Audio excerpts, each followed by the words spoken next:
नमः हरे हराय नमः। हरे कृष्णा। आज हम भगवत गीता अध्याय 6 श्लोक नंबर 25 सीखेंगे। चलिए शुरू करते हैं। शने शनेरुपर्मेत् बुद्धया धृति गृहीतया आत्मसंस्थं मनः कृत्वा न किंचित अपि चिंतयेत्। अब हम इसे धीरे धीरे बोलकर समझते हैं। शने शनेर उपरमेत बुद्धया धृति गृहीतया आत्मसंस्थं मनः कृत्वा न किंचित अपि चिंतयेत्। अब हम इसे फिर से गाते हैं। शनेः शनेरुपर्मेत् बुद्धया धृति गृहीतया आत्मसंस्थं मनः कृत्वा न किंचित अपि चिंतयेत्। अब हम समझते हैं भगवान श्री कृष्ण इस श्लोक में हमें क्या सिखा रहे हैं। धीरे धीरे क्रमशः पूर्ण विश्वास पूर्वक बुद्धि के द्वारा समाधि में स्थित होना चाहिए और इस प्रकार मन को आत्मा में ही स्थित करना चाहिए तथा अन्य कुछ भी नहीं सोचना चाहिए। हरे कृष्णा। चलिए अब हम प्रभु जी से इस श्लोक के बारे में और अच्छे से समझते हैं। हरे कृष्णा जी। तो ये दूसरा श्लोक है जिसमें भगवान बता रहे हैं कि हमें किस तरह से योग की सिद्धि प्राप्त हो सके। भगवान एक बहुत ही प्रैक्टिकल व्यावहारिक बात बता रहे हैं और वो कहते हैं कोई भी एकदम योग की ऊंचाइयों तक नहीं पहुंच सकते। हम एकदम अपने मन को वश में नहीं कर सकते। हम एकदम एक साथ में ही अपनी इच्छाओं को भगवान की ओर नहीं मोड़ सकते। इसीलिए भगवान बोल रहे हैं शनैः शनैः, धीरे धीरे एक एक करके थोड़ा थोड़ा कदम आगे बढ़ाकर हम भगवान की भक्ति के द्वारा योग की परम सिद्धि तक पहुंच सकते हैं। क्योंकि कई लोग तो ऐसा सोचते हैं कि भगवत गीता के सिद्धांत को हम अपने जीवन में नहीं उतार पाएंगे क्योंकि ये तो बहुत कठिन है। बोलते हैं जो मान और अपमान में सम रहे। अब कैसे सम रहे? कोई थोड़ा भी बुरा बोलता है तो मन में क्रोध आता है, मन में दुखी हो जाते हैं। तो ये तो हमारी स्थिति है और भगवान बोल रहे हैं कि हमें समभाव में स्थित होना है, योग की सिद्धि को प्राप्त करना है। तो हम देखते हैं तो बहुत पहाड़ है हमारे लिए, ना जाने हम कैसे करेंगे। तो पिछले श्लोक में और इस श्लोक में, इन दो श्लोकों में भगवान ने बताया आप आरंभ तो कीजिए, थोड़ा प्रयत्न कीजिए। ये जो आपको बहुत दूर दिखाई दे रहा है वो भले ही दूर दिखाई दे रहा है, पर आप जब प्रयत्न करते हो तो आपके ऊपर भगवान की कृपा भी मिलती है।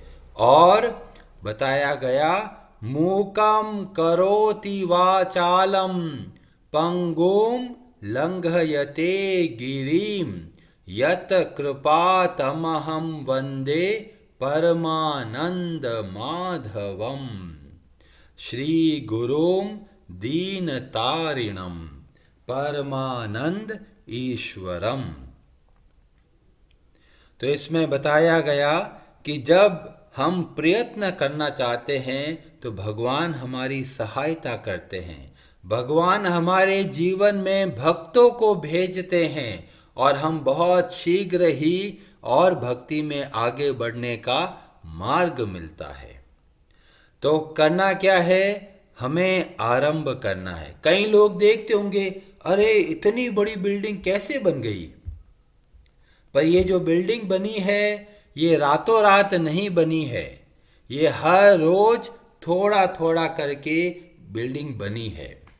ऐसे ही अगर हमें भक्ति की ऊंचाइयों तक जाना है तो आरंभ करना है। आप ये मत सोचिए अरे बिल्डिंग बहुत ऊंची है, हमारे बस की नहीं है, ऐसा मत सोचिए।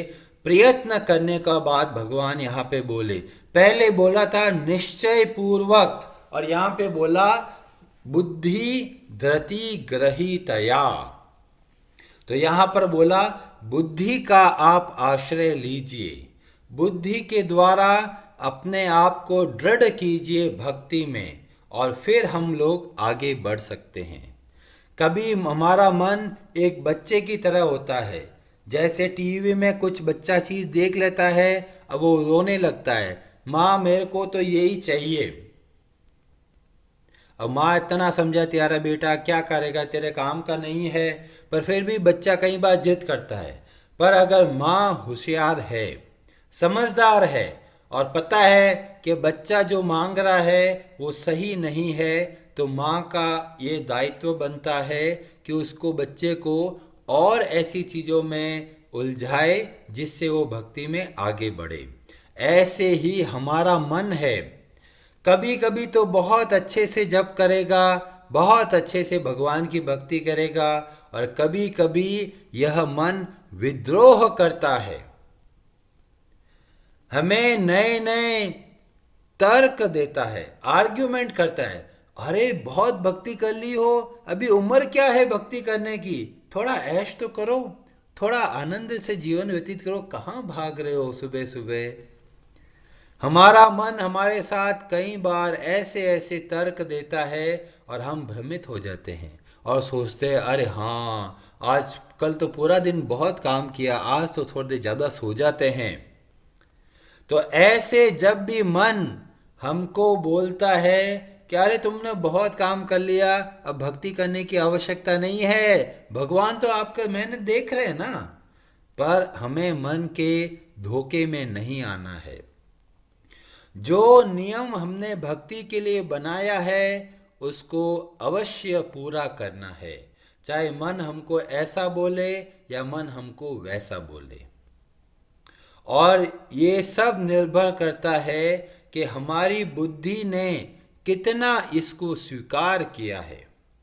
अगर हमारी बुद्धि ने इसको स्वीकार नहीं किया है, किसको, भगवद गीता के ज्ञान को, तो फिर हमारी बुद्धि भ्रमित हो जाती है और मन उसको खींच के ले जाता है।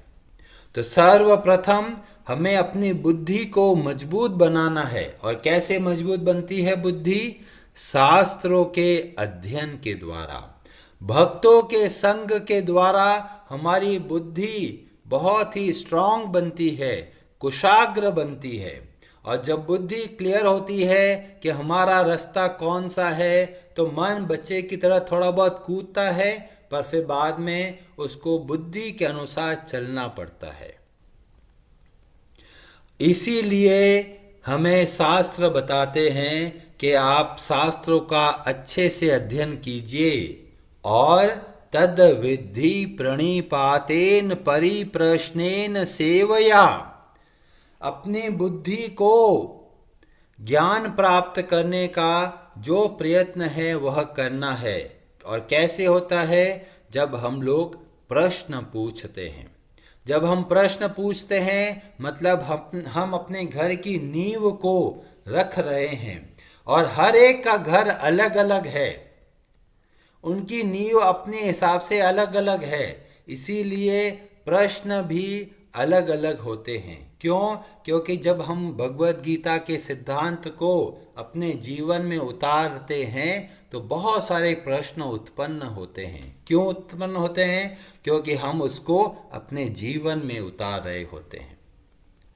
और बाहर से बिल्डिंग भले ही एक जैसी दिखे, पर निर्भर करता है कि इन दोनों में से किसकी नींव मजबूत है, किसकी फाउंडेशन बढ़िया है। और जब भूकंप आता है, तूफान आता है, और तब हमें पता चलता है कि जो बिल्डिंग जिसकी नींव मजबूत है वो तो खड़ी रहेगी, और जिसकी नींव मजबूत नहीं है वो बह जाएगी, घर टूट सकता है। ऐसे ही सब लोग भक्ति में आरंभ करते हैं और अच्छे से भक्ति करते हैं, पर दुख रूपी जब कोई तूफान आता है, बीमारी रूपी कोई तूफान आता है तो जो भक्ति में जिनकी फाउंडेशन मजबूत है, नींव मजबूत है, तो वो तो भक्ति में आगे बढ़ते हैं। और कई लोग भक्ति को आधे रास्ते में छोड़ देते हैं। क्यों? क्योंकि जैसे ही जीवन में दुख मिला, जैसे ही विपत्ति मिली, जैसे ही कुछ अशुभ चीज मिली, सर्वप्रथम लोग भक्ति का त्याग करते हैं और ऐसे लोग भक्ति में आगे नहीं बढ़ पाते। तो क्या हम भी भक्ति की ऊंचाइयों तक जा सकते हैं? तो कहते हैं बिल्कुल जा सकते हैं। हमारे शास्त्रों ने इतने सारे उदाहरण बताए, हर तरह का उदाहरण बताया। जैसे बताया मृगारी की कथा जो हमने बताई थी कुछ समय पहले, चैतन्य चरितामृत में वर्णन आता है। एक ऐसा शिकारी जो जानवरों को आधा मारकर उसको तड़पता हुआ देखने में बहुत आनंद प्राप्त करता है। ऐसा व्यक्ति भी नारद जी की कृपा से इतना उच्च कोटि का भक्त बन गया। तो क्या हम उस शिकारी से भी नीचे हैं? उस शिकारी से तो हम कई गुना ज्यादा अच्छे हैं। तो हमें तो अवश्य ही और बड़े आराम से भक्ति की ऊंचाइयों तक पहुंचा जा सकता है। पर बहुत आवश्यकता क्या है कि हमें भगवान के भक्तों का संग में रहना है। कई लोग बहुत ऐश करने की इच्छा रखते हैं, खाने पाने में कोई तरह तरह की चीजें खाने का पसंद करते हैं, भोग करना चाहते हैं। तो कहते हैं ऐसे लोगों का भी उद्धार हुआ है। और हमें उदाहरण मिलता है नल कुबेर और मणिग्रीव नामक दो कुबेर के बेटों के द्वारा, जो बहुत ऐश करते हैं। उनको भी नारद जी की कृपा से भगवान की भक्ति प्राप्त हुई। जो जीवन में दुखी हैं उनको भी बहुत आश्रय प्राप्त हुआ। जब गजेंद्र की कथा में हम देखते हैं एक हाथी होकर भी भगवान के उच्च भक्ति तक पहुंच सकता है। तो ये तो ऐसे उदाहरण है जो हमें प्रेरणा देते हैं कि हम तो इनसे तो कई गुना अच्छे हैं। तब तो हम आराम से भगवान की भक्ति करते हुए बहुत उच्च स्तर तक पहुंचा जा सकता है। पर हमें क्या करना है? अपनी बुद्धि को मजबूत बनाना है। बुद्धि को मजबूत करके आत्म संस्थम मन को आत्मा में केंद्रित करना है। अब ये क्या होता है जी, मन को आत्मा में केंद्रित करना? हमें तो नहीं पता। मन को आत्मा में केंद्रित करने का मतलब हुआ हमें अपनी पहचान का ध्यान रख कर कार्य करना है कि हम कौन है। हम एक आत्मा है जो कि भगवान श्री कृष्ण का सनातन अंश हैं। जब भी कोई कार्य करें तो हमें अपने का भगवान के साथ संबंध का ध्यान रख कर और फिर कार्य करना है। अब कई लोग बोलेंगे जी वो तो बड़ी बात है जी, नारद जी जैसे भक्त मिलेंगे तो उनका उद्धार होना ही है। पर आजकल तो ऐसे गुरु मिलते कहाँ है नारद जी जैसे। तो कह रहे आप चिंता मत कीजिए, जो हम लोग हर रोज पढ़ रहे हैं ये उन्हीं नारद जी की परंपरा के ही लोग हैं। कि ये कैसे हुआ कि जो हम प्रभुपाद जी की भगवत गीता पढ़ते हैं वो वास्तव में नारद जी जिस परंपरा से हैं उसी परंपरा के लोग हैं। और इसको बोलते हैं ब्रह्म मध्वा गौड़ीय संप्रदाय। इसका मतलब ब्रह्म मतलब ब्रह्मा जी ने सर्वप्रथम ज्ञान लिया भगवान श्री कृष्ण से और फिर उन्होंने ज्ञान दिया नारद जी को। और नारद जी देखिए जगह जगह पे जाते हैं और कहां कहां भटकते हैं और लोगों को भक्ति का मार्ग बताते हैं। इतना उनके मन में इच्छा है कि बेचारे इस जंगल में लोग भटक गए हैं और भगवान अपने भक्त नारद जी को भेजते हैं कि जाइए, बेचारे लोग कहाँ कहाँ फंसे हुए हैं, कहाँ कहाँ भटक रहे हैं। कोई गांव में बैठा है, कोई खेती कर रहा है, कोई स्कूल में बैठा है, कोई कामकाज कर रहा है, कोई गाड़ी रिपेयर कर रहा है। जगह जगह पे लोग भटके हुए बैठे हैं और उनको मार्ग बताने के लिए, भक्तों को प्रेरणा देने के लिए नारद जी भगवान का कीर्तन करते हुए हर जगह पर घूमते हैं। और नारद जी के जो मन में भाव है कि इतने सारे लोग बेचारे दुखी पा रहे हैं, मैं कैसे उनका भला करूं, यही भाव हमारी परंपरा में है। चैतन्य महाप्रभु ने यही सिखाया, माधवेंद्र पुरी जी ने यही सिखाया, मध्वाचार्य ने यही सिखाया। और ऐसे होते हुए नित्यानंद प्रभु जी भी जगह जगह पर हर घर में जाकर, हर गांव में जाके लोगों को बताया भगवान की भक्ति करो, हाथ जोड़कर प्रार्थना करते हैं। ऐसे भक्त कितने दयालु है। वांछा कल्पतरुभ्यश्च कृपा सिंधुभ्य एव च। भगवान के भक्त भी बहुत करुणा के सागर है। नित्यानंद प्रभु ने जगह जगह जाकर लोगों को भगवान की भक्ति के बारे में बताया और उसी परंपरा में प्रभुपाद जी आए और उन्होंने भी जगह जगह पर अपने जीवन का एक बहुत बड़ा रिस्क उठाकर, बहुत बड़ी विपत्ति को सहन करके लोगों को भक्ति का मार्ग बताया। इतना आयु बढ़ने के 70 वर्ष की आयु में जब लोग सोचते हैं रिटायर होके घर में बैठ जाएं, और प्रभुपाद जी सोचते हैं बेचारे ये अमेरिका, ये जगह जगह पे लोग भटक रहे हैं, इनको भक्ति का मार्ग बताना है। इतनी कठिनाई से जीवन उन्होंने व्यतीत करके भक्ति के मार्ग का प्रचार किया। बहुत कठिन समय था उनके लिए और इतना सारा जीवन जोखिम में डालकर लोगों को भक्ति का प्रचार किया। और हम बहुत सौभाग्यशाली है कि हम उस परंपरा के जो शास्त्र है उसका हम अध्ययन कर रहे हैं। तो आप निश्चिंत रहिए, प्रभुपाद जी के जो तात्पर्य को आप पढ़ते हो वो वास्तव में नारद जी जिस भाव रखते हैं वही भाव इसमें है।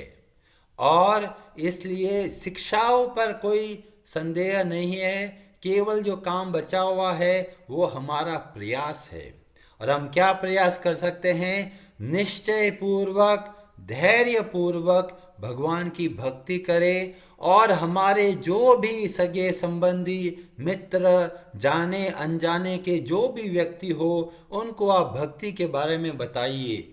जो लोग थोड़ा भी श्रद्धा रखते हैं उनको आप अवश्य बताइए, क्योंकि इस तरह से आप भी सहयोग करते हैं। नारद जी, ब्रह्मा जी, भगवान कृष्ण के जो प्रयोजन है, जो उनका लक्ष्य है, उनमें आप भी सहयोग करते हैं। और इस तरह से अब जो भक्ति का लाभ आपको मिल रहा है आप उसको अन्य लोगों में बांटिए। जितना आप प्रचार करते हैं उतना आपके ऊपर पूरे परंपरा के जितने भी आचार्य हुए उन सब का आशीर्वाद प्राप्त होता है। और जब उनका आशीर्वाद प्राप्त होता है तो हम भक्ति में और तेजी से आगे बढ़ते हैं। तो आप सबसे निवेदन है, जो आपके परिवार के सदस्य है, जिनको थोड़ी भी इच्छा हो, जो आपके सगे संबंधी हो, उनको आप भक्ति के बारे में बताइए, कैसे भक्ति करनी है। और अगर पता नहीं चलता तो उनको भक्तों से जोड़िए और इस तरह से आप अपना जो एक कृतज्ञता है वह व्यक्त कर सकते हैं। जितना लाभ आपको मिल रहा है भगवत गीता के अध्ययन का, उस लाभ का देखते हुए जो कृतज्ञता आपके अंदर आती है, उस कृतज्ञता का आप सही तरीके से उपयोग कर सकते हैं जब आप भी प्रचार के कार्य में लगते हैं। जो आपके जाने अनजाने में जिसको लगता हो कि भाई ये थोड़ा भी इच्छा रखता है भगवान की भक्ति करने का, उसको आप अवश्य भक्ति के बारे में सिखाइए। हरे कृष्णा जी, आप सबका बहुत बहुत धन्यवाद। हरे हरे नमः।